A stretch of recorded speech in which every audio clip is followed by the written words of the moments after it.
পবিত্র কোরআন হাকিমের 114টা সূরা আল্লাহ তাআলা সংগঠন করছেন, বানাইছেন। সূরা ফাতিহার মধ্যে 7টা হরফ নাই। কয়টা হরফ নাই? সূরা ফাতিহার মধ্যে 7টা হরফ নাই। এক নাম্বার, সূরা ফাতিহার মধ্যে যা নাই। কি নাই? যা। রর উপর নকটা দিলে যা হয়, সূরা ফাতিহার মধ্যে যা নাই। আপনি অভিধান খুলবেন, যা মানে হুজনুন, হাজানুন। হুজনুন মানে চিন্তা। প্রত্যেক দিন আমাদের জন্য আবশ্যকীয় একজন বালেগ প্রাপ্তবয়স্ক মুসলমানের জন্য কয় রাকাত নামাজ ওয়াজিব ফরজ বলতে পারেন? 32 রাকাত। কয় রাকাত? 32 রাকাত। বিতির সহ প্রত্যেক মুসলমানের জন্য 32 রাকাত নামাজ পড়া ওয়াজিব। সূরা ফাতিহার মধ্যে যা নাই। যা মানে হুজনুন। হুজনুন মানে চিন্তা। কোনো ব্যক্তি যদি প্রতিদিন ন্যূনতম কমপক্ষে 32 রাকাত নামাজ পড়ে, আল্লাহ রাব্বুল আলামিন তাকে দীর্ঘ সময়ের জন্য চিন্তার মধ্যে ফালাইবেন না। এই জন্য সূরা ফাতিহার মধ্যে কি নাই? যা নাই।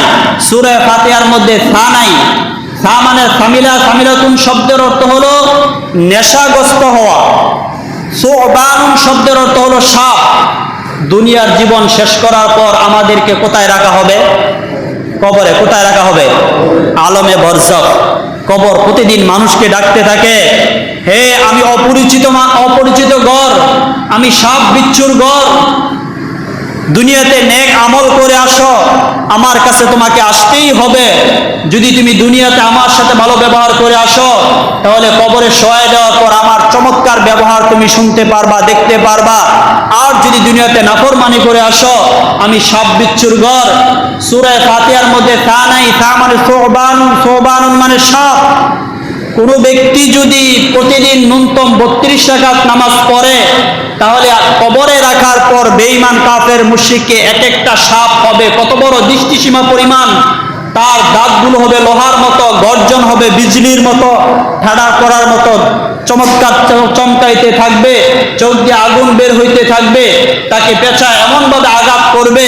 আল্লাহ তাআলা বলেন, যে ব্যক্তি প্রতিদিন ন্যূনতম 32 রাকাত নামাজ পড়বে, কবরে রাখার পর তাকে সাপে আঘাত করবেন। এই জন্য সূরা ফাতিহার মধ্যে সা নাই। সূরা ফাতিহার মধ্যে শিন নাই। শিন মানে সাতারা সাতরুন শব্দের অর্থ হলো টুকরা টুকরা করে কাটা। টুকরা টুকরা করে কাটা। কবরের পর থেকে হাসরের ময়দানের আগে একটা ব্রিজ আছে। কি আছে? নাম কি? ফুলসিরাতের পুল। শোনেন নাই? কত হাজার বছরের রাস্তা? একটু হিসাব করবেন, শুধু এনি হিসাব করলেই তো অবস্থা কাহিল। সূরা ফাতিহার মধ্যে শিন নাই কেন? সাতারা সাতরুন শব্দের অর্থ হলো টুকরা টুকরা করে কাটা। কবরের পরে হাসরের ময়দানের আগে ফুলসিরাতের একটা পুল আছে, যেটা 30,000 বছরের রাস্তা। চুলের চাইতে চিকন। চুলের চাইতে চিকন। লম্বা একটা দাড়ি হাতে নিবেন, অথবা আপনার মা হোক, আপনার বোনের একটা চুল হাতে নিয়ে আপনি এভাবে লম্বা করে দেখবেন এটা কতটুকু মোটা। আপনি এই চুল দিয়া পার হইতে পারবেন কিনা? আল্লাহর কথা, নবীর কথা মিথ্যা না। নবীজি বলেন, ফুলসিরাতের পুলটা হবে 30,000 বছরের রাস্তা। হীরার চাইতে দাঁড়, চুলের চাইতে চিকন। দুই মাথায় টান দিয়ে ধরে দেখবেন আপনি এই চুলের চাইতে চিকন পুল দিয়া পার হইতে পারবেন কিনা। আল্লাহ তাআলা বলেন, যে ব্যক্তি প্রতিদিন ন্যূনতম 32 রাকাত নামাজ পড়বে, আল্লাহ রাব্বুল আলামিন ওই ফুলসিরাতের পুলটা বিদ্যুতের মতো বিজলির আকারে তাকে পার করে দিবেন। সুবহানাল্লাহ। এই জন্য সূরা ফাতিহার মধ্যে শিন নাই। যে ব্যক্তি নামাজ পড়বে, সে টুকরা টুকরা হয়ে কেটে জাহান্নামে নিক্ষেপ হবে না। আল্লাহ তাআলা এই পারে যাওয়ার সাথে সাথে চক্ষু খুলবে, দেখবে 30,000 বছরের রাস্তা পার হয়ে সে ওপারে চলে গেছে। সুবহানাল্লাহ। সূরা ফাতিহার মধ্যে ফা নাই। আপনি একটা একটা অক্ষর দেখবেন, দেখে এই শব্দগুলো পাবেন না। ফা মানে ফাউরুন শব্দের অর্থ হলো টকবক টকবক করা। সূর্যের 12টা মুখ আছে, এই সবগুলো মুখ এখন কোন দিকে দেওয়া? উপর দিকে। একটা মুখও নিচের দিকে না। জমি থাকবে না, তামা হয়ে যাবে। 30 কোটি 9 লক্ষ মাইল উপরে সূর্য, 12টা মুখ উপর দিকে থাকবে, আর হাসরের ময়দানে 12টা মুখ নিচের দিকে থাকবে। মানুষের অবস্থাগুলো এমন হবে, জমি তামা হয়ে যাবে, মানুষের মাথার মগজগুলো ভাতের মতো টকবক টকবক করতে থাকবে। যে ব্যক্তি দুনিয়াতে প্রতিদিন ন্যূনতম 32 রাকাত নামাজ পড়বে, আল্লাহ তাআলা ওই হাসরের ময়দানে বিচার দিনে তার মাথাটাকে টকবক টকবক করবেন না। জন্য সূরা ফাতিহার মধ্যে কি নাই? ফা নাই। সূরা ফাতিহার মধ্যে ফা নাই, সূরা ফাতিহার মধ্যে জ নাই। জ মানে জমিউন, জমিয়াতুন মানে তৃষ্ণার্ত হওয়া, পিপাসিত হওয়া। কি হওয়া? পিপাসিত হওয়া। আমরা একটা ওয়াকিয়া তো শুনেছি, এক ব্যক্তিকে আল্লাহ রাব্বুল আলামিন হায়াত দিয়েছিল 500 বছর। কত বছর? 500 বছর ইবাদত করতেছে, মনে মনে ভাবতেছে আল্লাহ অনেক বেশি ইবাদত করা দরকার। পাহাড়ের চূড়ায় চলে যায়, পাহাড়ের চূড়ায় সব সংসার বাদ দিয়ে শুধু ইবাদত করতেছে। এখন খাবার খাবে কি? খাবারের কোনো ব্যবস্থা নাই।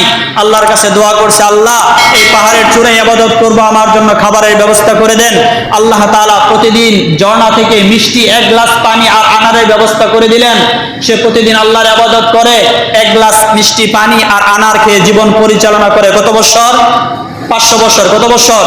500 বছর। যখন দুনিয়া থেকে বিদায় হয়ে গেল, আল্লাহ রাব্বুল আলামিন তার হিসাব নেওয়ার পর আল্লাহ বলতেছে, যাও হে ফেরেশতারা, আমি আল্লাহ তাআলা আমার দয়ায় তাকে মাফ করে দিলাম। মানুষ হিসাবে একটু যে 500 বছর সব কিছু বাদ দিয়া শুধু আল্লাহর ইবাদত করলাম, এখনো বলে আল্লাহ তাআলা দয়ায় মাফ করছে, তাহলে এই 500 বছর ইবাদত করে কি লাভ হইল? মনের মধ্যে ভাব আসছে। আল্লাহ রাব্বুল আলামিন ফেরেশতাদেরকে বললেন, তাকে জাহান্নামের আশপাশটা একটু ঘুরায় নিয়ে আসে। জাহান্নামের আশপাশটা যখন ঘুরতেছে, জাহান্নামের উত্তপ্ত তাপের কারণে বান্দার এমন পানির পিপাসা হইছে, পানির পিপাসার জন্য ছটফট অস্থির হয়ে গেছে, আর পানির জন্য কান্নাকাটি করতেছে। একজন মানুষ তার সামনে দিয়ে 1 গ্লাস পানি নিয়ে দৌড়াইতেছে, বলতেছে, ভাই আমার তো পানির পিপাসা অনেক বেশি, আমাকে 1 গ্লাস পানি দেন। বলতেছে, না, পানি তো এমনি দেওয়া যাবে না, পানি বিক্রি হবে। কিসের বিনিময়ে বিক্রি হবে? টাকার বিনিময়ে না, ইবাদতের বিনিময়ে। তখন তার মনে পড়ছে, দুনিয়াতে আল্লাহ তাআলা আমাকে 500 বছরের হায়াত দিয়েছিল, আর 500 বছর আমি ইবাদত করছিলাম। বলতেছে, ভাই আল্লাহ তো আমাকে দুনিয়াতে 500 বছর হায়াত দিয়েছিলেন, 500 বছর আমি ইবাদত করছিলাম, 1 গ্লাস পানি তুমি আমাকে খাওয়া, 500 বছরের ইবাদত আমি তোমাকে দিয়ে দিব। কয় গ্লাস পানি? 1 গ্লাস পানি। কত দিনের ইবাদত? 500 বছরের ইবাদত আমি তোমাকে দিয়ে দিলাম, 1 গ্লাস পানি দাও। পানির পিপাসা এতই বেশি হয়েছে, ওই বান্দা, ওই ব্যক্তি পানি দিল, ফেরেশতা বান্দা হিসাবে, মানুষ হিসাবে বেশি আসলো, পানি পান করলো।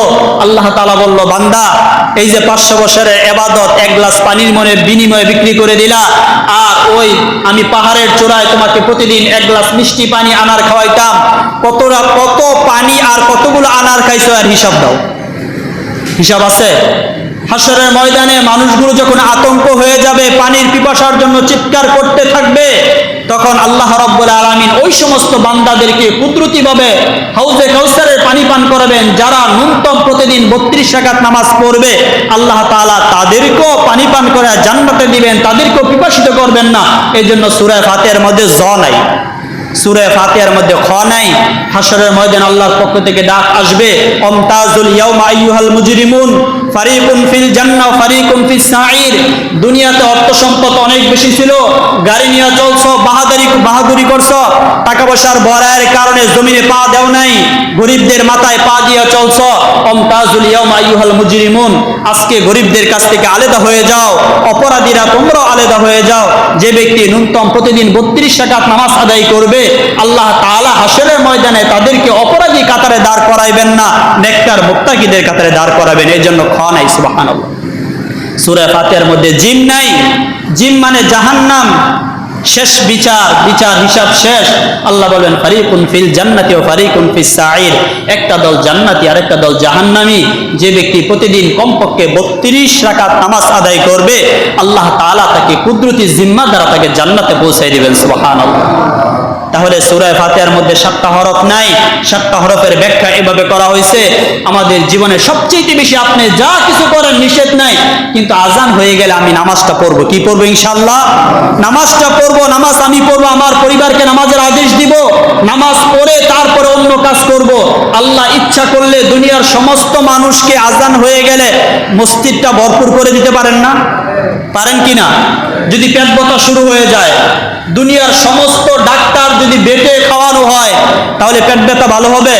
আল্লাহ যদি চায় আমার প্রত্যেকটা মসজিদ আমি প্রত্যেক ওয়াক্তে ভরপুর রাখবো, আজান হয়ে গেলে মানুষের পেট ব্যথা শুরু, যতক্ষণ ওযু না করবে, যতক্ষণ নামাজ না পড়বে পেট ব্যথা ভালো হবে না, এমন করতে পারেন কিনা আল্লাহ? কিন্তু করবেন না কেন? ইচ্ছা স্বাধীনতা দিছেন, জান্নাত অনেক দামি করে বানাইছি, তোমাকে দুইটাই দিলাম, বিবেক দিলাম, ভালো মন্দের কাজগুলো করলে জান্নাতে দিব, আর নামাজ না পড়লে মন্দ কাজ করলে জাহান্নামে দিব। এটা আমার আল্লাহ তাআলা তোমাকে ইচ্ছা শক্তি দেওয়ার কারণে তোমাকে আমি স্বাধীনতা দিলাম। এই স্বাধীনতার ভিতরে ভাই আপনি যা করেন নিষেধ নাই, কিন্তু আজান হয়ে গেলে আজকে থেকে ওয়াদাবদ্ধ যে আর কোনোদিন আমরা নামাজ ছাড়বো না ইনশাআল্লাহ। মা বোনদেরকে নামাজের আদেশ করব পরিপূর্ণভাবে। আল্লাহ আমাদের তৌফিক দান করুক, আমিন।